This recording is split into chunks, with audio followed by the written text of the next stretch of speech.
சித்தார்த் எப்படி பார்க்குறீங்க இந்த கைது? இல்லை, first of all political leaders இந்தியாவில், தமிழ்நாடு மட்டும் இல்லை, இந்த மாதிரி பெண்கள் விஷயத்தில் கொஞ்சம் இழிவாக பேசுகிற ஒரு ஸ்பீச்சு, தட் இஸ் கைத்தட்டல் பெறறதுக்காக இவங்க இந்த மாதிரியான வார்த்தைகள், அது நம்ம தமிழ்நாடு அரசியலில் நம்ம ரொம்ப வருஷமாக பார்த்துக்கிட்டு இருக்கோம். அந்த மாதிரி ஒரு பேச்சு வந்து இப்போவே நிப்பாட்டணுங்கிற மாதிரி பார்க்குறேன். ஏன்னா இது இப்போ நம்ம ஜந்தர் மந்தர் ப்ரொட்டஸ்ட்டை பார்க்குறோம், அதை வழி நடத்தினதே பெண்கள் தான். ஸோ இது வந்து ஒரு வேறு மாதிரியான ஒரு இந்தியாவை நம்ம பார்க்குறோம். யங்ஸ்டர்ஸ் வந்து இந்த மாதிரி ஒரு ஸ்பீச்சை, அதை அவர் பேர் எடுத்தார், அதெல்லாம் வந்து நம்ம அதை தாண்டி கடந்து போனாலும் இந்த மாதிரியான அரசியல் தலைவர்களை இப்படி பேசக்கூடாதுங்கிற மாதிரி தான் அவங்க எதிர்பார்க்குறாங்க. ஸோ அந்த விஷயத்தில் வந்து எல்லா அரசியல் தலைவர்களும், இதை நான் திமுக அதிமுக தாவேக்கான்னு மட்டும் சொல்லலை, எல்லாருமே வந்து இதை தவிர்க்கணுங்கிற மாதிரி தான் பார்க்குறேன். ஆனால் அரெஸ்ட் வந்து இப்போ நான் வந்து ஒரு ஃப்ரீ ஸ்பீச் பெர்ஸ்பெக்டிவ்ல பேசுகிறேன். இந்த அரெஸ்ட் வந்து ரொம்ப அதிகமாக தான் நான் பார்க்குறேன். ஏன்னா நம்ம இதை நிறைய பேரோட இந்த தப்புக்கு இந்த அரெஸ்ட் ரொம்ப பெருசு, அந்த மாதிரி பெருசு டெஃபினெட்லி. ஏன்னா ஒரு மெச்சூர், இப்போ நமக்கு 75 years ஆச்சு இந்தியா ஆஸ் அ டெமோக்ரஸினா, இப்போ நம்ம மெச்சூர் ஆக இந்த மாதிரியான வார்த்தைகளை வந்து ஒரு சோஷியல் ஆஸ்ட்ரசிசம் வேல தான் இதை வந்து டீல் பண்ணணும். ஐயே இவர் இப்படி பேசுறாரு, இவரை வந்து அப்படிங்கிற மாதிரி தான் பார்க்கணும். தவிர ஸ்டேட் வந்து இறங்கி தன்னோட ரிசோர்ஸை யூஸ் பண்ணி அரெஸ்ட் பண்றது வந்து ஒரு மெச்சூர் டெமோக்ரஸிக்கான அழகு இல்லைங்கிற மாதிரி தான் நான். நீங்க ஃப்ரீ ஸ்பீச், கருத்து சுதந்திரத்தை பத்தி பேசுனீங்க, இது கருத்து சுதந்திரத்துல வருமா? இல்ல, வராது.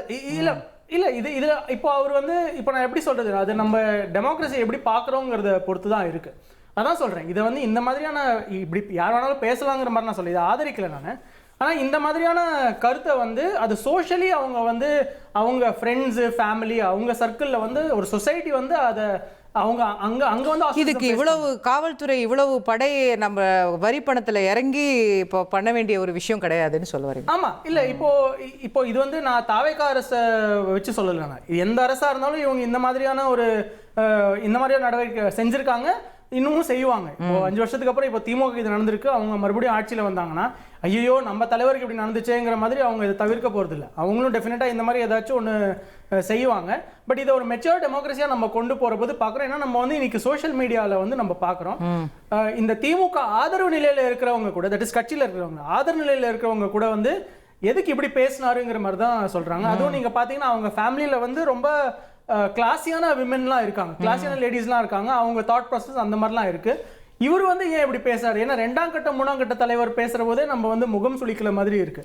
ஸோ 2 கருத்தும் நிலவுது, எதுக்கு இப்படி பேசணும் அப்படின்னு, எதுக்கு இப்படி கைது பண்ணணும் அப்படின்னு, இந்த 2 கருத்துமே டெஃபினெட்லி. ஆனா இது வந்து நம்ம ஒரு பொலிட்டிக்கல் தியேட்டரா தான் பார்க்கணும். இதுக்கு வந்து தாவேக்காவினர் வந்து பயங்கரமா ஃபயர் விட்டுருக்காங்க, பயங்கரமா கொண்டாடுறாங்க. அரெஸ்ட் உதயநிதி ஸ்டாலின் அவர்கள் அரெஸ்ட் பண்ணது, அதுவும் அவர் காலங்காலத்தில் அவர் வீட்டில் அப்பதான் எழுந்திருச்சிருக்காரு. ஸோ அதை வச்சு நிறைய மீம்ஸ் நிறைய ஃபன் பண்ணிட்டு இருக்காங்க இன்ஸ்டாகிராம்ல. அந்த அதர் ஹேண்ட் வந்து இது திமுகக்கு அட்ரினலின் ஷாட். அவங்க வந்து இப்போ இந்த மாதிரியான கூட்டம் வந்து வேற ஏதாச்சும் நாளில் வந்திருக்குமான்னு நமக்கு தெரியாது. அவங்களுடைய தலைவர், அவங்களுடைய அடுத்த தலைவர், அவங்களுடைய லீடர் ஆஃப் ஆப்போசிஷன் வந்து கைது பண்ணிட்டாங்க, அதுவும் இந்த மாதிரி அரசியல் பழிவாங்குதல்ல கைது பண்ணிட்டாங்கிறதுக்காக அவங்க இந்த நம்பர்ஸ்ல வந்து திரண்டு வந்திருக்காங்க. இது நம்ம நாளைக்கு பட்ஜெட் செஷன்லயும் பார்க்கலாம், ரொம்ப எனர்ஜியோட வருவாங்க. திமுகவுக்கு ஒரு புது உத்வேகம் கிடைச்சிருக்கு, புது உத்வேகம். எஸ். சோ இப்போ அரசியல் ரீதியா இதுல வந்து லாபம் திமுகவுக்கு தான்.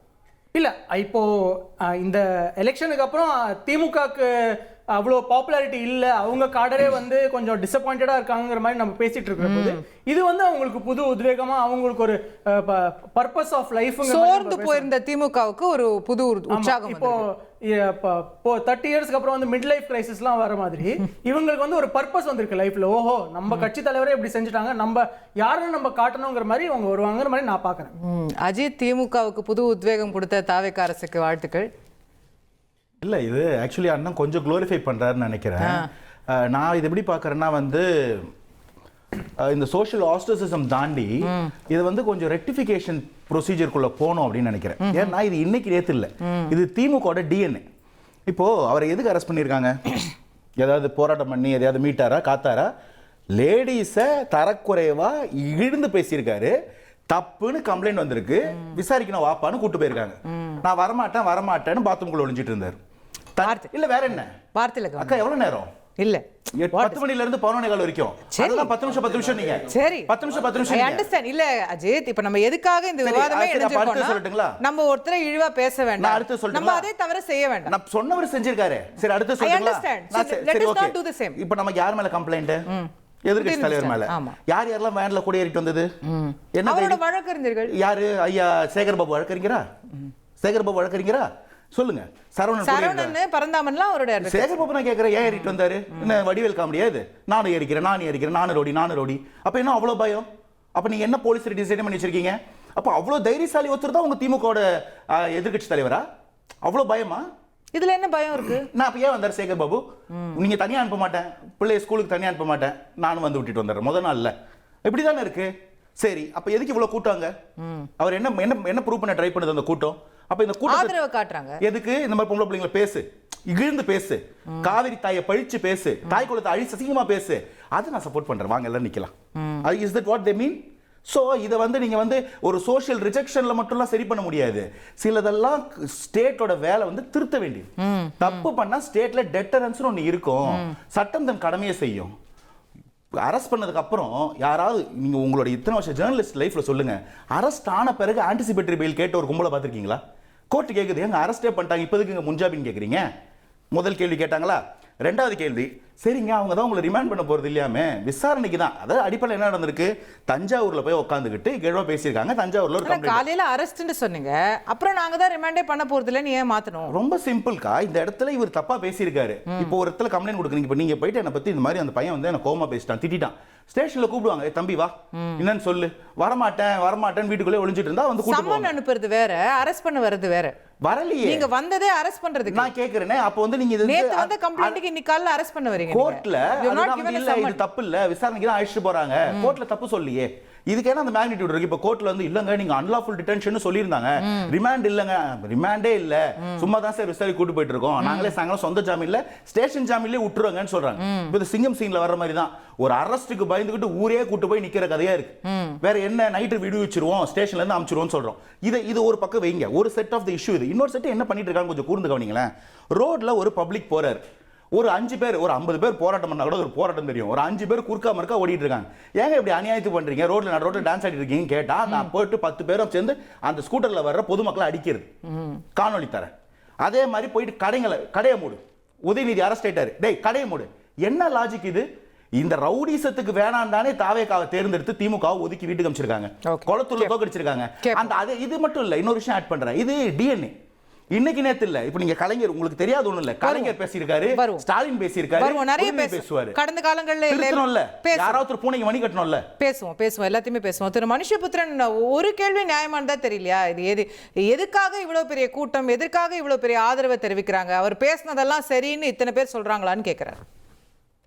இல்ல, இது பாத்தீங்களா, இந்த டிபேட்டை உதயநிதி அவர்கள் பாத்தீங்கன்னா ஒரு குறிப்பிட்ட நபரை பற்றி மோசமாக பேசினார் என்று நீங்கள் எஸ்டாப்ளிஷ் செய்வது என்பது தவறான உள்நோக்கம் கொண்டது. அவர் எவருடைய பெயரையும் குறிப்பிடவில்லை, யாரையும் நேரடியாக அப்படி குறிப்பிட்டு எதையும் சொல்லவில்லை. கூட்டத்துல இருந்து ஏதோ ஒண்ணு கத்துறாங்க, அப்படி இல்ல காவிரி வாட்டரை சொல்றாரு. இல்ல காவிரி வாட்டரை பத்தி பேசுறேன், நீங்க தப்பா இது பண்றீங்கன்னு தான் அவர் சொல்றாரு. நீங்க என்னன்னா இந்த மொத்த விவாதத்திலயும் அவர் அப்படி பேசினாருன்னு சொல்லிட்டு ஒரு எஸ்டாப்ளிஷ் பண்ண விரும்புறீங்க. அதை பத்தி அப்புறம் வருவோம்.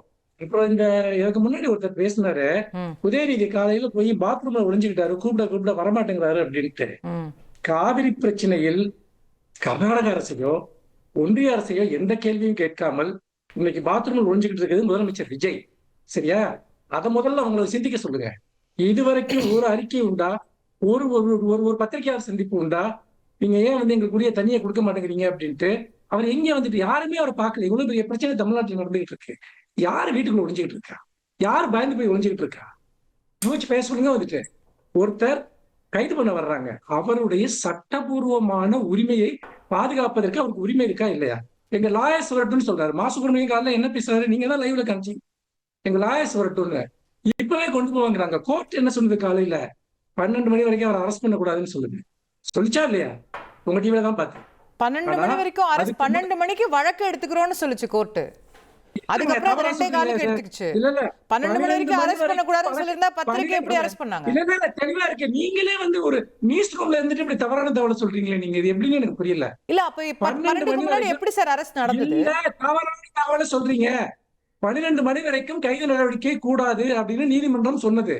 வேணும்னா டாக்குமெண்ட் கொடுக்குறேன் நான். சரி, ஏன் இப்படி ஒரு இவ்வளவு பெரிய விஷயத்தை இல்ல ஐயா, நான் கேக்குறது சரி, நீங்க சொன்னதே சரின்னு வச்சுக்கோங்கயா. அப்ப எப்படி முன்னாடி அரெஸ்ட் நடந்தது? The arrest happened before 12 o'clock. இல்ல நான் என்னன்னா அதாவது 12 மணி வரைக்கும் அரெஸ்ட் பண்ணக்கூடாதுன்னு சொன்னதையும் மீறி அவங்க அரெஸ்ட் பண்றாங்க. அப்ப 2 மணிக்கு கோர்ட் வந்து கண்டிச்சிருக்கும்ல, ஏன் பண்ணீங்கன்னு கேட்டிருக்கும்ல.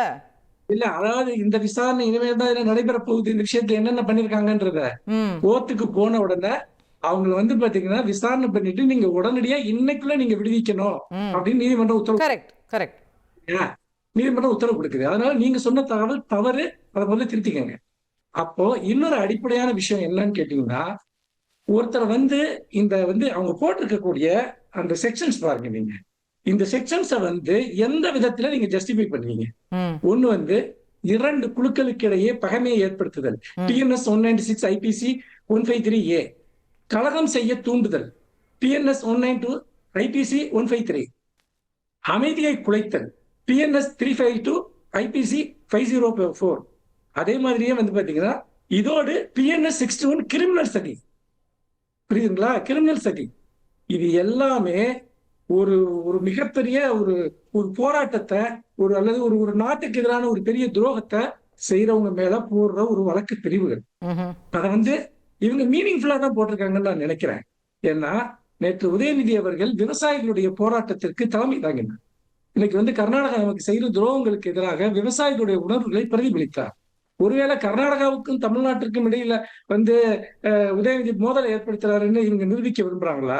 இந்த போராட்டம் என்பது வந்து பாத்தீங்கன்னா பொது அமைதிக்கு பங்கம் விளைவிக்கும்னா அதுதான் பொது அமைதிக்கு பங்கம் விளைவிக்கணும்னு அவங்க நினைக்கிறாங்க. ஏன்னா கர்நாடக அரசிற்கு எதிராக எதுவுமே இங்கு பேசப்படக்கூடாது, ஒன்றிய அரசுக்கு எதிராக எதுவுமே பேசப்படக்கூடாது என்பதுதான். அதாவது இவங்க சைலண்டா இருக்கிறது மட்டும் இல்ல, இவங்க ஓடி ஒழிஞ்சுட்டு இருக்கிறது மட்டும் இல்ல, மற்றவங்களும் பேசக்கூடாது.